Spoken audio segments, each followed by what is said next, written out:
안녕하십니까. 암호화폐 정보를 전달해드리는 닥터 비트맨입니다. 일요일에 아침이 밝아왔습니다. 어떻게 편안한 밤 잘 보내셨나요?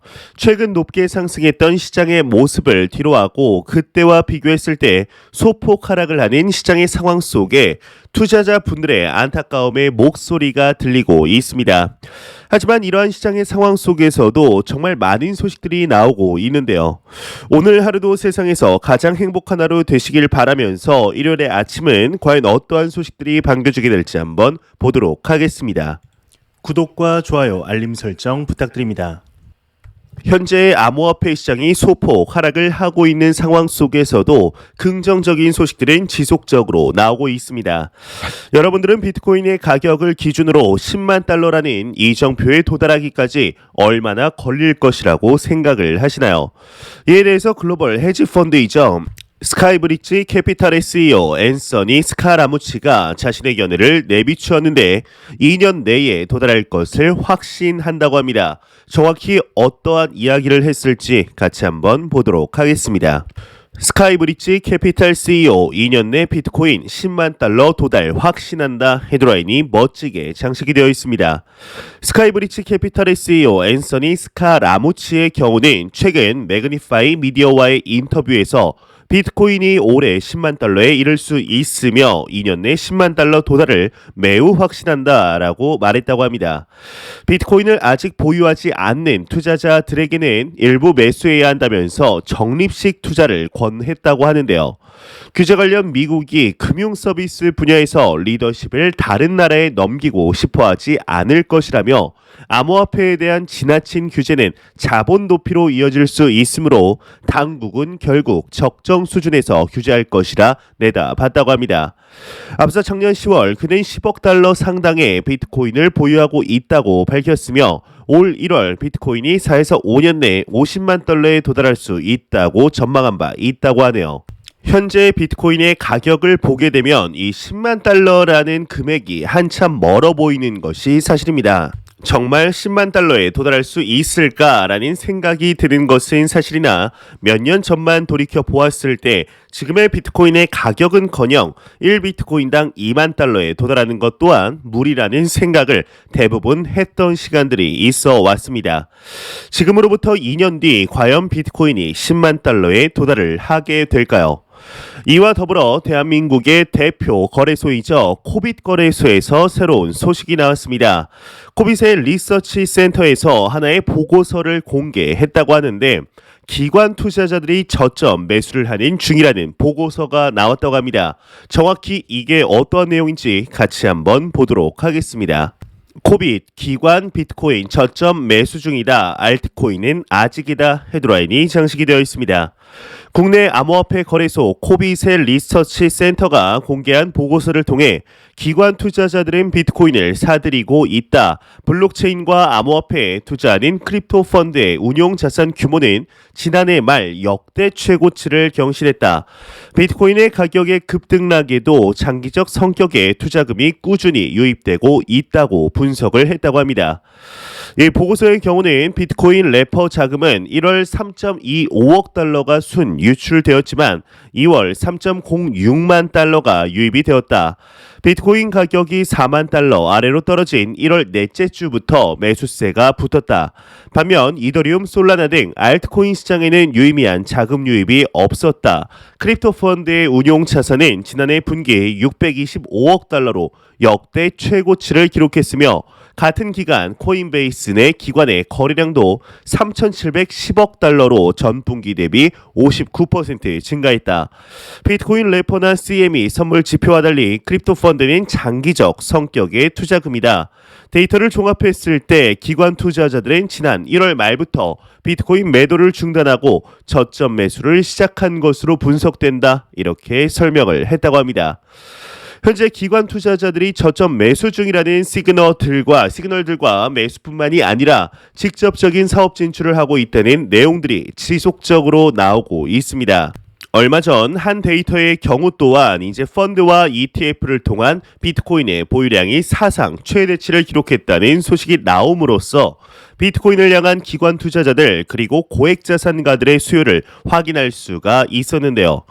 가격이 소폭 하락을 하며 개인 투자자들이 매도를 외치고 있지만 이와는 정반대의 데이터들이 나오는 현재 상황 속에 우리는 과연 어떠한 스탠스를 취해야 할까요?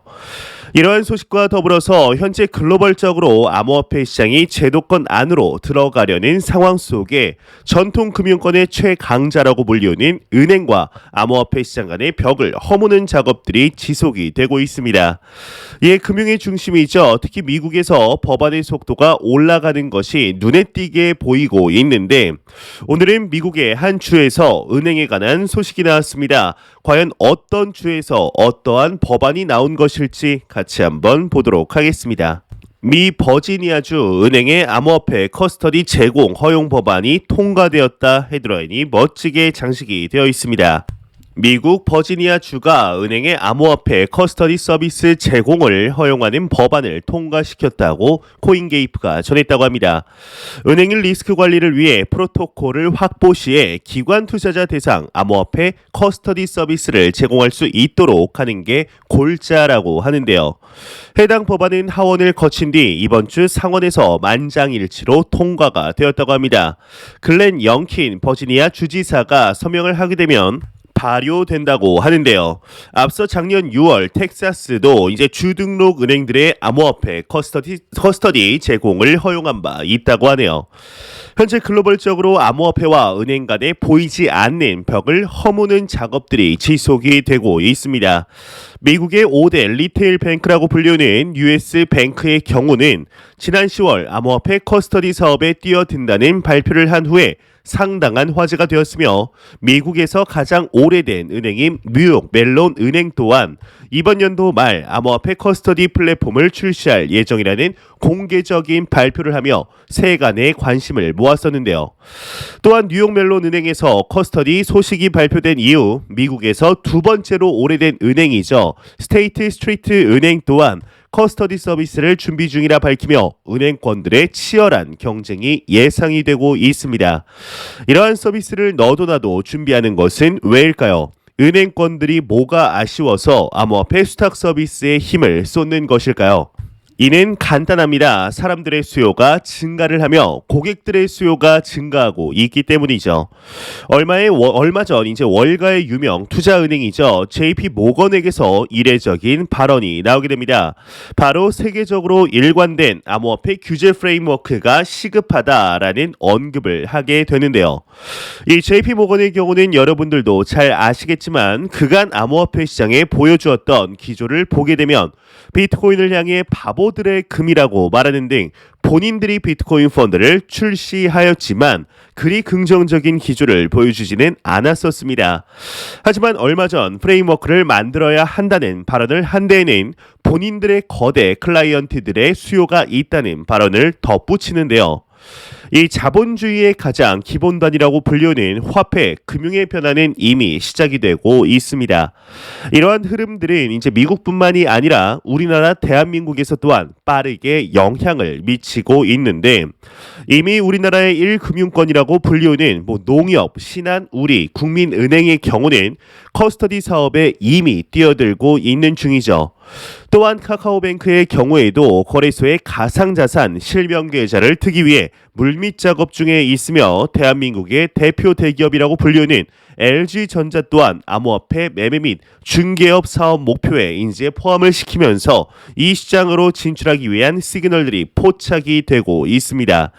이뿐만이 아니죠. 대한민국의 1등 자산 운용사라고 불리우는 미래에셋 자산 운용의 경우에도 코인 은행을 만든다는 발표를 함으로써 더 이상 비트코인을 포함한 암호화폐 시장을 무시할 수 없으며 미래 먹거리로 많은 기업들이 삼고 있는 것이 눈에 띄게 보이고 있는데요. 이러한 흐름들은 특히나 이번 2022년이 들어서 더욱 가파르게 변화하고 있는 것이 보이고 있습니다. 과연 이러한 속도를 보았을 때 그리 길게도 아닙니다. 이번 연도 말 과연 암호화폐 시장이 지금과 비교하였을 때 얼마나 성장해 있을지 충분히 기대해 보아도 좋지 않을까 하는 생각이 드네요.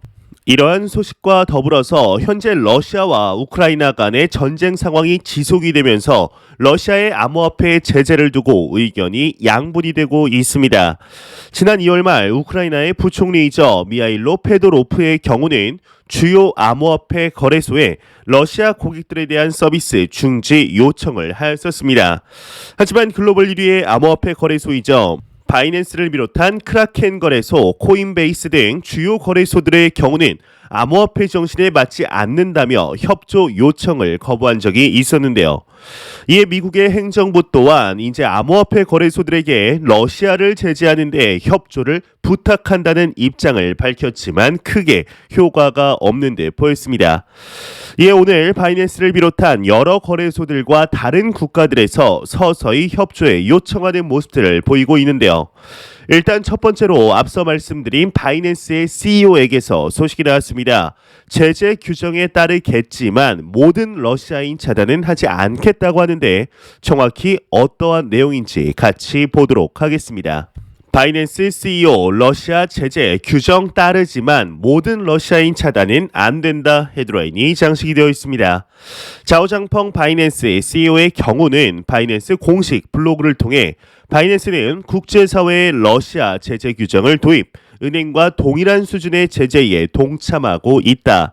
하지만 모든 러시아 사용자의 자산을 동결, 접속을 차단하지는 않고 있다고 말했다고 합니다. 이와 관련 그는 일반 바이낸스는 이제 러시아 사용자를 원천 차단할 권한이 없다. 이러한 결정은 법집행기관, 입법부를 비롯한 정부 기관이 내리는 것이다.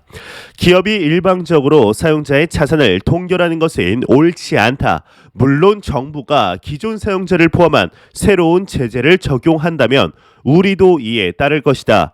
현재 제재 관련 업무를 위해 250명 이상의 인력을 투입했으며 제재 리스트에 오른 한 개 계정의 조치를 취한 상태라고 설명을 했다고 합니다. 그래도 얼마 전 바이낸스가 보여주었던 기조보다는 완화된 것을 확인할 수가 있겠는데요. 이에 미국 1위의 암호화폐 거래소이자 코인베이스의 CEO 브라이언 암스트롱 또한 이에 관한 견해를 나눴습니다. 과연 어떠한 입장을 비추고 있을지 같이 한번 보도록 하겠습니다. 코인베이스 CEO 평범한 러시아인에게 암호화폐는 생명줄이다 헤드라인이 장식이 되어 있습니다. 미국 암호화폐 거래소 코인베이스의 최고 경영자인 브라이언 암스트롱의 경우는 자신의 트위터를 통해 러시아 화폐 가치가 폭락한 지금 평범한 러시아인에게 암호화폐는 생명줄이라고 말했다고 합니다. 그는 많은 러시아인이 정부가 하는 일에 반대하고 있을 가능성이 높다. 이러한 가운데 러시아인에 대한 암호화폐 금지령은 평범한 러시아인에게도 피해를 줄 것이라고 말했다고 하는데요. 이와 함께 그는 코인베이스 플랫폼에서 미국 제재 대상에 포함된 러시아 개인 및 법인의 IP를 차단했다. 그렇다고 모든 러시아인의 암호화폐 거래를 차단한 것은 아니다. 법에 별도로 명시되지 않은 한 모든 사람은 기본적인 금융 서비스를 누릴 권한이 있다고 말했다고 합니다. 코인베이스 CEO의 말을 보게 되면 이 바이낸스와 상당히 비슷하다는 것을 느낄 수가 있겠는데요. 그래도 일주일 전보다는 두 기업 모두 조금은 기조가 선회된 것을 확인할 수가 있습니다. 현재 스위스의 경우에도 러시아의 암호화폐 자산 동결할 예정이라는 발표가 나왔을 뿐만 아니라 이제 싱가포르 또한 러시아인의 금융 제재안에 암호화폐 제재를 포함시키고 있는 중입니다. 현재 미국을 비롯한 주요국들의 경우 러시아가 암호화폐를 이용하여 미국의 제재를 회피하려는 수단으로 사용한다는 것에 초점을 맞추고 있으며 글로벌 주요 암호화폐 거래소들의 경우에는 전쟁을 반대하는 일반 러시아 시민들에게 초점을 맞추며 최대한 국제사회의 기조에 협력을 안 하려고 하는 모습들을 볼 수가 있겠는데요. 이를 통해 강제적으로라도 협력을 하기 위해서는 암호화폐 시장의 법안을 만들어야 한다는 목소리가 커지고 있는 시점. 과연 어떤 게 정답이고 어떤 게 오답일지는 지금 당장 섣부르게 판단하기는 힘든 것으로 보입니다. 하지만 지금 국제사회가 나아가는 방향성을 볼 때는 전쟁이 지속이 된다면 그리 머지않은 시간 안에 러시아의 암호화폐 자산도 모두 동결될 것으로 보이는데요. 이에 관한 추가적인 소식이 나오는 대로 바로 여러분들께 알려드리도록 하겠습니다. 안 보고 가면 섭섭하겠죠. 마지막 크립토 공포 탐욕 지수입니다. 가격 하락의 영향일까요? 전날 대비 11포인트 하락한 22포인트를 기록하며 극단적인 공포 단계로 다시금 진입을 했습니다. 이 지수는 0이면 공포, 100이면 낙관을 의미하게 되죠. 현재 그간 보여주었던 퍼포먼스를 뒤로하고 소폭 하락을 하며 역시 그러면 그렇지라는 이제 목소리가 들리고 있습니다. 마음 같아서는 상승세가 이어가며 5만 달러, 6만 달러를 넘어 새로운 신고점을 하루라도 빨리 돌파했으면 좋겠는데 참 마음처럼 되지 않는 것이 인생과 투자라고 하죠. 어찌 보면 답답한 시간들처럼 느껴질 수 있지만 나오는 소식들을 보면 확인할 수 있다시피 암호화폐 시장은 확실하게 성장을 하고 있습니다. 기관 투자자들과 고액 자산가들의 자금은 지속적으로 유입이 되고 있으며 시장은 확장되어가며 우크라이나와 러시아 간의 전쟁 상황이 지속이 될수록 오히려 이 시장에 대한 관심도가 높아져 가는 중에 있죠. 마젤란 펀드를 운용하며 전설적인 투자자로서 확실하게 자리매김을 한 인물이 있습니다. 바로 피터 린치인데요. 이 피터 린치의 경우는 이러한 말을 한 적이 있습니다. 투자의 성공 여부는 얼마나 오랫동안 세상의 비관론을 무시할 수 있는지에 달려 있다라는 말을 한 적이 있죠. 과연 이 말이 뜻하는 바가 무엇일까요? 단순히 남들이 안 좋다고 하는 걸 사고 남들이 비난해도 참아라 라는 말일까요? 이 말의 뜻은 내가 투자한 자산에 대한 확실한 펀더멘탈과 내재 가치를 알고 있다면 남들이 뭐라고 하더라도 절대 흔들리지 말며 자신의 길을 나아가라 라는 말이 아닐까 생각이 듭니다. 마치 지금의 암호화폐 시장에 딱 맞는 말이 아닐까 싶은데요. 현재 비트코인을 포함한 암호화폐 시장이 확장되리라는 것은 매일같이 시장에 대한 정보를 확인하며 알아보는 우리들에게는 명확히 보이고 있습니다. 하지만 아직까지도 비트코인이라고 하면 그저 도박, 투기 정도로 생각하는 인식이 더욱 많은 것이 사실인데요. 3년 전 비트코인의 가격이 2017년 말 도달했던 2만 달러를 넘을 것이다 라고 말하면 이상한 사람 취급받던 시절이 있었습니다. 하지만 보기 좋게 2만 달러를 넘어 한때 6만 8천 달러에 도달을 하면서 이제 하락한 현 시점조차도 2만 달러를 훨씬 뛰어넘은 금액대를 유지하고 있는 중이죠. 지금 비트코인이 10만 달러에 도달한다고 말을 한다면 예전보다는 인식이 많이 나아졌지만 그럼에도 우리 주변에서는 과거와 같이 이상한 사람 취급을 받을 수 있습니다. 하지만 그리 길게도 아닙니다. 과연 3년 뒤 눕고 있는 사람은 누가 될까요? 현재 나아가는 방향성과 진행되어가는 모든 것들을 보고 있노라면 10만 달러는 가격대가 10만 달러라는 가격대는 비트코인이 거쳐가는 수많은 가격대 중 하나가 될 가능성이 높지 않을까 싶습니다. 절대로 단기적인 시각으로 투자하지 마시며 장기적인 시각으로 또한 오랫동안 함께할 수 있는 여유 자금을 통하여 투자하시길 진심으로 바래 보겠습니다. 제가 준비해온 소식은 여기까지입니다. 영상이 도움이 되셨다면 구독과 좋아요 그리고 광고 한 편만 처음부터 끝까지 시청 부탁드립니다. 이 채널은 오직 광고 수익으로 운영이 되게 됩니다. 항상 영상 시청해 주시는 시청자분들, 구독자분들 너무나 감사드립니다. 오늘 하루도 활기찬 하루 되시길 바라면서 저는 더욱 도움이 되는 영상으로 저녁 시간 찾아뵙도록 하겠습니다. 지금까지 닥터 비트맨이었습니다. 감사합니다.